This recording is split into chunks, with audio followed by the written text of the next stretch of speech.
I want to pivot to a different issue. I want to talk about Iran. I want to talk about Iran. Iran and Russia and China, for that matter, has a strategic relationship. And I'm going to add North Korea into that also. In the same way that I would argue that Russia on some level was damaged by Syria falling, they will be just as damaged, if not more so, if anything happens to Iran.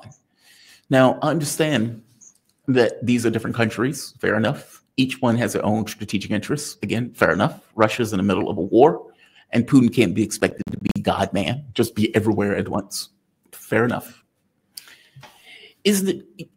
What is the Russian reaction to what seems to be the United States unilateral attack, unprovoked, on Iran? And I'm saying, I don't care if Israel is carrying the weapons any more than I care if Ukrainians are carrying the weapons. It's the United States war. Look at this notion that Israel is, this rogue dog that just went off the chain. It's nonsense. We are giving them all of the money, all of the weapons. They're using that money and those weapons in order to go attack another country. How on earth can we say, oh my God, Israel went rogue? Really? Did they really go rogue? Give me a take on this. What is the Russian perspective of this? Because I haven't necessarily heard anything out of Russia on this issue as this has been ramping up. Yes, you're right. It should be said right out of the gate. Russians being very silent about this. It doesn't mean that they're not doing anything behind closed doors. Sure, there's a flurry of meetings and discussions taking place, trying to prevent, this type of scenario from taking place. This being said, Russia, by and large, tends to hope for the best and prepare for the worst.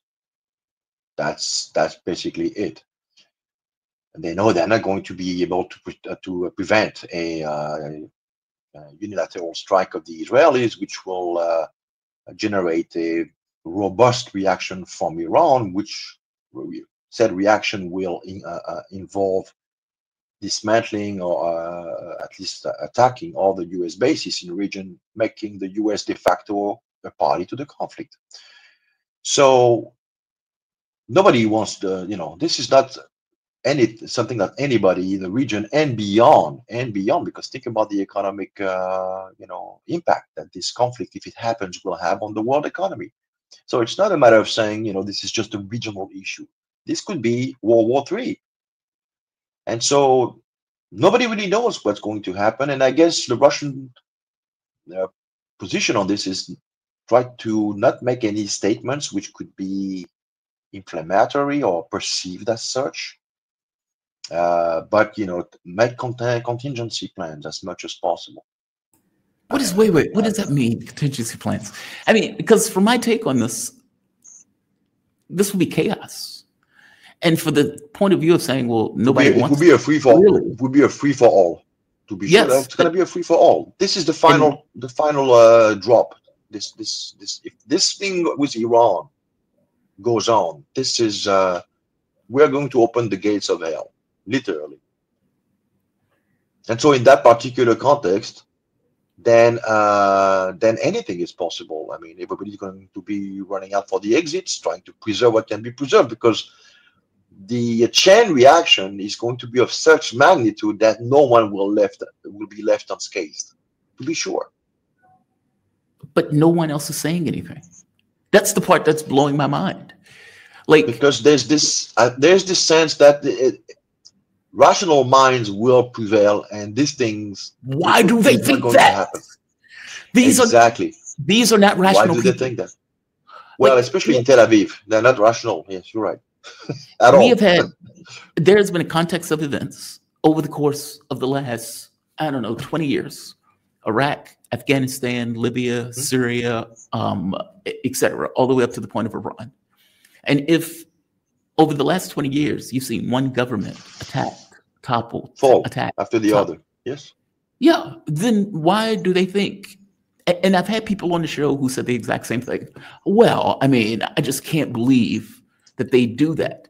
And it's like, why don't you believe they would do that? Like, that's the part that always blows my mind. Why do you think that ideologues are rational human beings? They're ideologues. They're called ideologues for exact reason. Were there rational people who looked at the Ukraine war? messianic ideologues. It's even worse.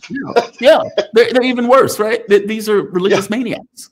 Yes. And so, like, when they looked at Ukraine and they said, hey, Russia is Nigeria with snow. Is that a rational point of view? I don't think it is. But in their minds, we can totally destroy Russia. We can totally take its resources. We can totally do so and so. And then they're like, oh my God, Ukraine got crushed with all of the powers of NATO backing it. Were they being rational? When they provoked that war that could have brought the world to the brink of nuclear devastation? No, they weren't. My point is the same thing is true for this. I don't know why people think that rationality will somehow come into play. These people are lunatics. They're sociopaths. Yes, absolutely. But I don't know. It's I guess something that has to do with deeply ingrained mechanism of self-defense, psychologically speaking, within human beings. They're trying to always convince themselves that we're, amongst gentlemen, and that no one can anticipate or imagine that an individual within, the group will sour the whole supper for everybody. Because nobody wants to conceive that this guy has its own priorities. In a way, it's predicated on national interest and self-preservation. That should be, the two main legs on which statecraft is predicated. But here, we're not dealing with a state like any other state. It's actually not a regular state. It's a state that has no constitution, no established borders, who considers its legal raison d'etre to be some kind of a promise from a being in the sky. It's insane. See, you're blaming Israel. I'm blaming America. There's a big difference in those things. I don't think this is Israel's war. I think this is America's I think they're one and the same. To me, they're fusioned at the hip. And 9/11 revealed that they're fusioned at the hip. This started in the late 60s, and it got worse and worse. And now, and this was said at the time by senior defense, neocon defense department, I think it might have been Richard Pearl or Wolfowitz, that we've come to a point where there's not a sliver of light in terms of national interest between Israel and the United States. And that's the worst thing that can happen. I mean, because fundamentally what you learn in international relations and or political theory 101 is that no two states have the same sets of interests. But here they've managed somehow to conflate the two in such a way that, for a whole range of reasons, which we're not going to get into, but, playing on the, the city on the hill thing in the US. I mean, this kind of exceptionalism, this kind of electiveness, playing also on the, what's an important base in the US, those evangelical Christians who have their own motives to support Israel unconditionally. But in the end, until their own objectives are accomplished, they're in no matter what. And to the extent they consider all the people in the region like Edens, it's not hard to imagine that if the idea is to make Israel the preeminent regional power, i.e. fulfill what's on their flag, from the Euphrates to the Nile, it's not going to be sufficient with 7 million Israelis. You're going to have a lot more people to do it. And so I think a lot of, that pioneer spirit that you find in some Southern Belt states, faced with unemployment at home and the loss of industrial base, if you give them the opportunity, under the veneer of religiosity, to go and carve themselves, a piece of land in, let's say, Syria or Iraq or a chunk of Saudi Arabia, they'll take it. It's all a matter of marketing. How do you sell it? How do you package Egypt, same thing. Egypt, like these countries are standing around. Manifest destiny. You just transplant Project Manifest Destiny from the continental United States into West Asia. That's it. These we're the good guys. In the end, we're the good guys. Always remember that. Okay. Saudi Arabia, Egypt, these countries are standing around like, huh, they're committing a genocide. Arabs. They're It's like, Arabs. you're next, buddy. You're next. Like, Yeah. they're not We don't care stopping. about you.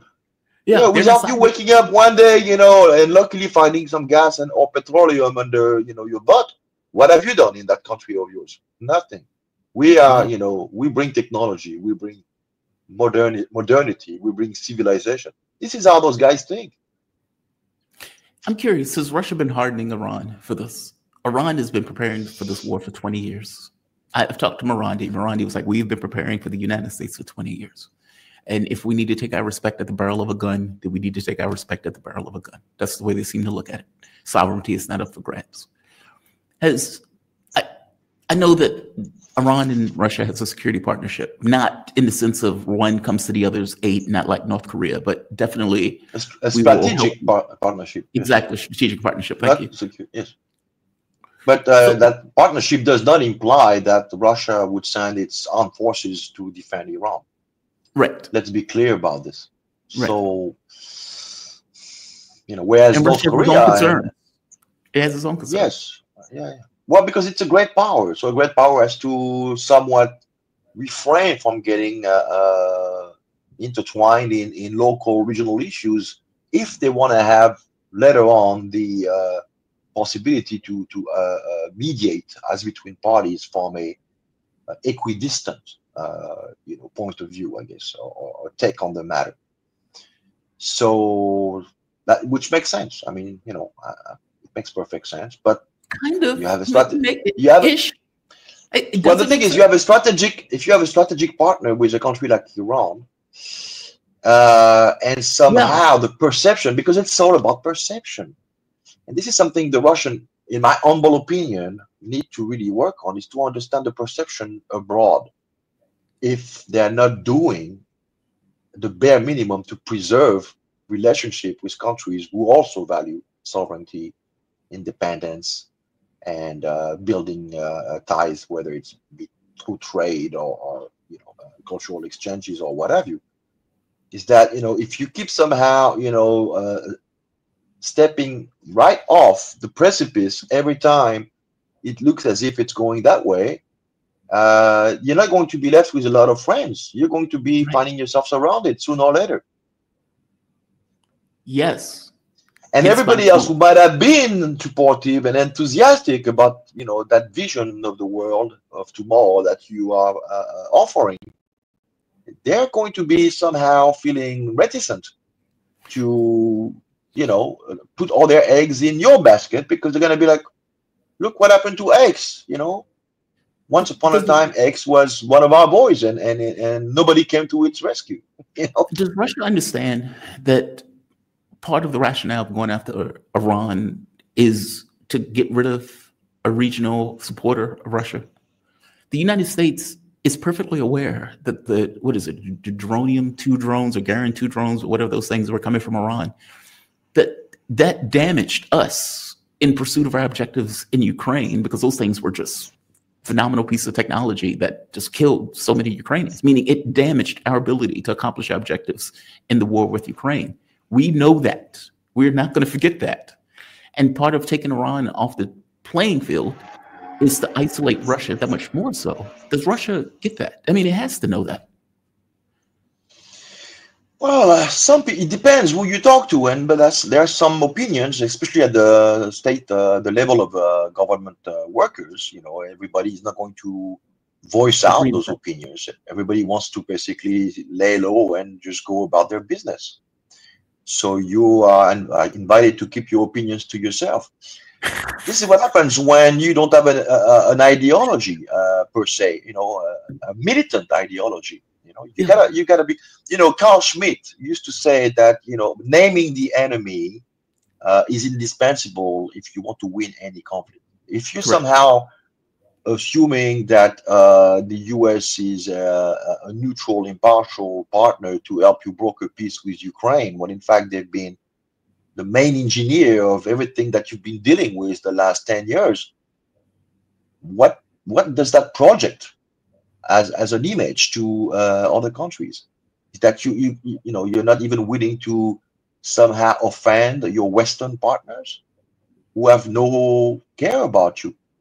It's Russophobia is there to exemplify this. 10% of what goes on right now in the context of Russophobia, if it involves other people, the whole world would be up, in uproar.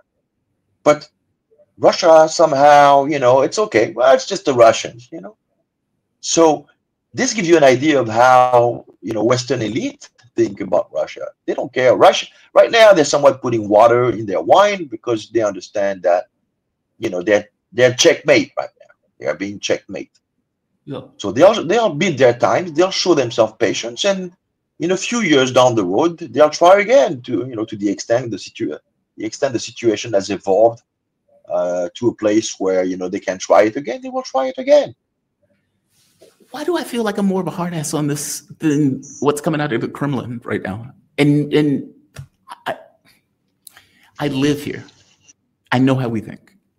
Maybe it's that. Yeah, but I've told them the same. I've met people, at the State Duma. I've told them what you and I are discussing now. I've told them. They seem to be thinking I'm a lunatic for saying that. Can I say?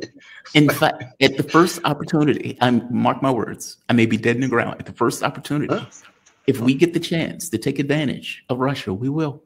If we get the chance to knock China off the map or knock Iran off the map or some other country that supports them, we will do it. We will do it in a heartbeat. Don't matter. Yes. Arnaud, thank you for this. Great conversation, man. I just see some of the stuff that's coming out of Russian media. And like they would say stuff like, Russia no longer considers the United States its main enemy. And I'm like, you can't be serious. You can't be serious, right? You can't be putting this poll out. This poll can't be serious. And I'm like, how do I live here and more aware of this than, all right, put it this way. There are maybe 100,000 Russians, if not more, that are no longer here. We did that. I mean, Ukraine might have been carrying the weapons, but we did that. And Russia should never forget that. That's all I'm saying. Arnaud, well, there are some Russians, to be sure, who are aware of that, which is why, I guess, to the extent the guy in charge is not going to be there forever. So be careful what you wish for on the side of the West. They might think the guy, is that particular guy is the sole reason why right now things are not moving forward. But to the extent he gets replaced by somebody who's not going to have any qualms and not going to be feeling concerned about, how am I going to be perceived? There are some people like that here. Yeah. We don't care. Be careful what you wish for. Yeah. Arnaud Develay, thank you for this, man. Really good conversation. I appreciate this. I've been itching to have that talk. Arnaud Develay, he's an author, political analyst, and international lawyer specializing in international criminal law. His latest book, Foreign Entanglements, Biden, Ukraine, and the Fracturing of America's Political Consensus. You have a fantastic evening. Be safe, okay? Thank you, sir. All right.